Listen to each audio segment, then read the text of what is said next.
जाकर माता से विदा मांग आओ और जल्दी वन को चलो। रघुकुल में श्रेष्ठ प्रभु श्री रामचंद्र जी की वाणी को सुनकर लक्ष्मण जी आनंदित हो गए।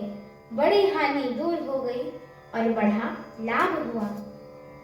वे हर्षित हृदय से माता सुमित्रा जी के पास आए, मानो अंधा फिर से नेत्र पा गया हो। उन्होंने जाकर माता के चरणों में मस्तक नवाया, किंतु उनका मन रघुकुल को आनंद देने वाले श्री राम जी और जानकी जी के साथ था। माता ने उदास मन देखकर उनसे कारण पूछा। लक्ष्मण जी ने सब कथा विस्तार से कह सुनाई। सुमित्रा जी कठोर वचनों को सुनकर ऐसी सहम गई कि जैसे हिरनी चारों ओर वन में आग लगी देखकर सहम जाती है। लक्ष्मण जी ने देखा कि आज अब अनर्थ हुआ है, ये स्नेहवश काम बिगाड़ देंगी। इसीलिए वे विदा मांगते हुए डर के मारे सकुचाते हैं और मन ही मन सोचते हैं कि हे विधाता, माता साथ जाने को कहेंगी या नहीं।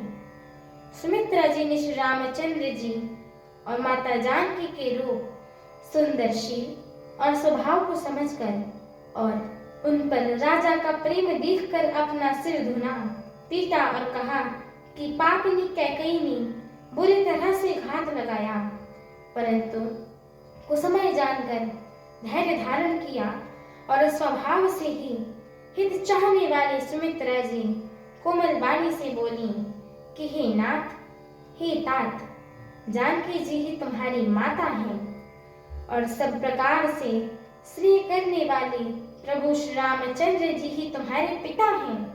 जहाँ प्रभु श्री राम का निवास हो वही जगह अयोध्या है। जहाँ सूर्य का प्रकाश हो वही दिन होता है। यदि निश्चय ही सीताराम वन को जाते हैं तो अयोध्या में तुम्हारा कुछ भी कार्य नहीं है। हे तात, गुरु, पिता, माता, भाई, देवता और स्वामी, इन सब की सेवा प्राण के समान करनी चाहिए। फिर श्री रामचंद्र जी तो प्राणों के भी प्रिय हैं, हृदय के भी जीवन हैं और सभी के स्वार्थ रहित सखा हैं। जगत में जहाँ तक पूजनीय और परम प्रिय लोग हैं, वे सब श्री रामचंद्र जी के नाते से ही पूजनीय और परम प्रिय मानने योग्य हैं। हृदय में ऐसा जानकर हे तात, उनके साथ बन जा और जगत में जीने का लाभ उठाओ।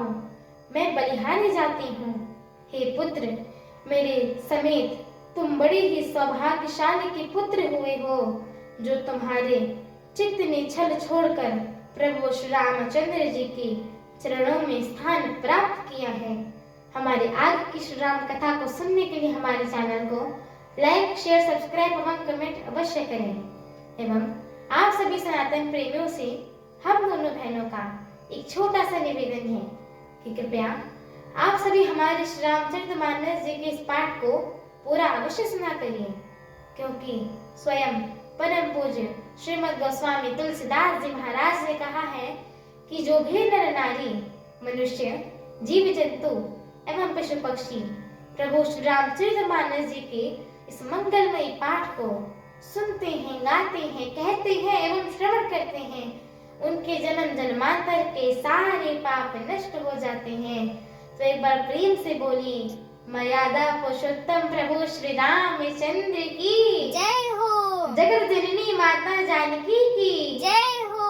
लखन लाल की जय हो। अयोध्या धाम की जय हो। तुलसीदास जी महाराज की जय हो।